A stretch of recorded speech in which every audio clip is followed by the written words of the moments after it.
война в Афганистане была преступной авантюрой, предпринятой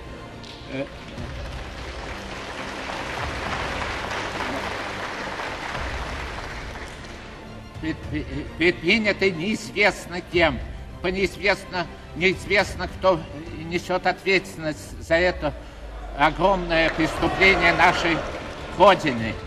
И это преступление стоило жизни почти 1 миллиону афганцев.